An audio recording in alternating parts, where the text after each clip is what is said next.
with my group, I have now finished planning the initial bones of my storyline, and I'm now moving on to finalising it into a way that it can be put into video format. So I'm finalising the plot lines and the shot types and the shot lists so that they can be developed into final shot lists and scripts and storyboards, so that those can then be taken to filming so that we know what we're filming. But the main thing I have finished today is the plot of the opening and what will transpire within the opening. I've been working with the protagonist and antagonist relationship, and I've decided with my group that we want the protagonist to also be the antagonist, so that this will be unbeknownst to the protagonist. He won't know that he is this killer, and the audience won't know at first. It'll be part of the plot twist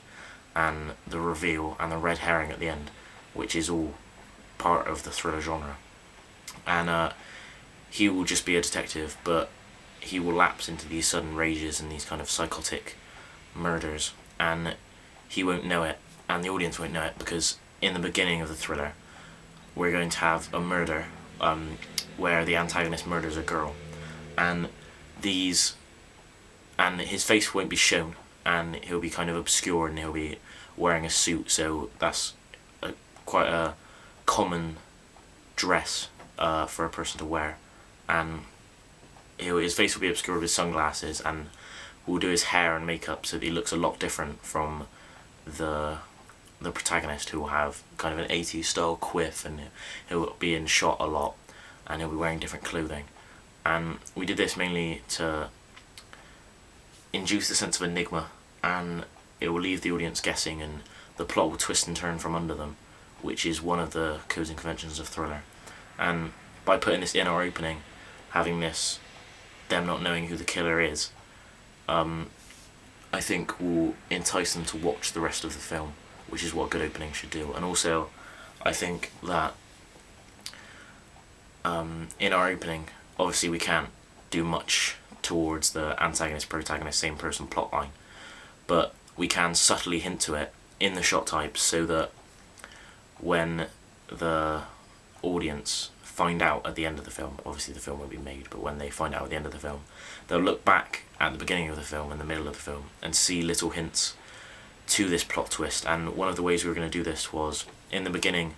the first scene, we're probably going to have 1, 2 to 3 scenes, and in the first scene the killer is going to murder a girl. He's going to break into a hotel room and murder her, and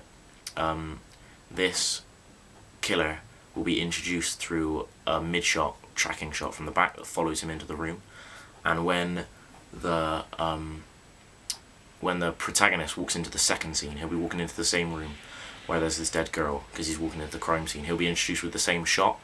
and well, this might not connote to a normal film watcher or someone who has yet to find out the plot twist. When someone has found out the plot twist, they'll draw parallels between them subtly and perhaps subconsciously. So that was the main plot line for the film, overarching. And in our opening, we're going to have the killer is going to enter the room and murder this girl quite brutally, which establishes him as a killer, and he's the antagonist, so that the audience will immediately wonder who he is, where he's going to be next, because he leaves. And then you have this protagonist enter him, and this is establishing the relationship between the protagonist and the antagonist. So you'll have him entering, and he's going to have some dialogue with perhaps another detective. There'll be hopefully a couple of detectives on scene, just about the girl, and you get the impression he's been hunting after this antagonist for quite some time, and they've been locked in this battle where he can't find him. And we were also going to have some press at the scene who were going to ask some questions, some like baiting questions that are saying he's incompetent, and those press would be used to kind of express his own fears and doubts about himself, such as like, why hasn't he caught the killer yet? He's not doing a very good job. Is he a very good detective? Is the killer more intelligent than he is? And he would leave this scene in kind of a rage, which would also allude to the fact he is the killer. You know, he can lapse into these sudden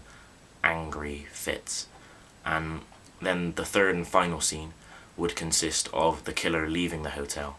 where he has murdered this girl, and this will be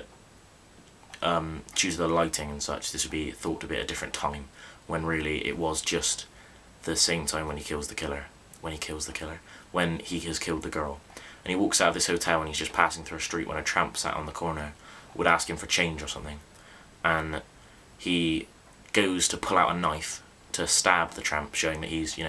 brutal, and he'll just kill whenever the urge overtakes him. But as he goes to pull out his knife, his wallet or some change will drop to the floor, and the tramp will go for it, and the killer will be so startled that he'll just brutally murder him. And that's to show that the killer is unhinged and can explode at any time with these fits of murderous rage. And he'll leave the tramp dead and walk off into the city, which, as it's in quite a liminal alleyway, will give the audience the impression that he's walking out into the world where they reside, as it's quite a recognisable place that they've probably journeyed through before, an alleyway. And this will leave them kind of in fear and also involved with the opening, because they want to find out what happens to the killer, because at the moment he's out in their world and they want to find him put to justice so that he's no longer a threat, because it would be very believable. One of the other things we were also planning on doing was having kind of a sexual side to the killer, as when he murders the girl in the first scene, he was going to maybe take a lock of her hair or stroke her face. He's also going to very sensually rub the knife that he kills her with, just to show that he really is this kind of demented and completely unhinged killer. And that would really, I think, connote to the audience a sense of fear and that he's really dangerous, because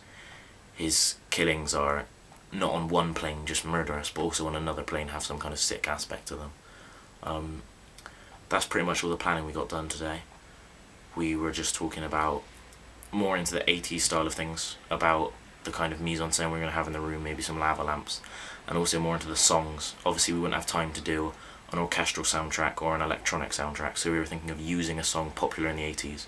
and perhaps one with quite aggressive connotations, or one that was quite upbeat and rocky to connote the killer's own view of himself as this kind of artist and this rock and roll star kind of thing. And apart from that, was pretty much the planning we got today for the first scene. And yeah, that was pretty much it. We're now going to take that and put it into a basic kind of shot list and script, then move that forward into the final shot list and script, and then we can put that into a storyboard, and then we'll be ready to start filming once we've done some work on costumes, props and casting. So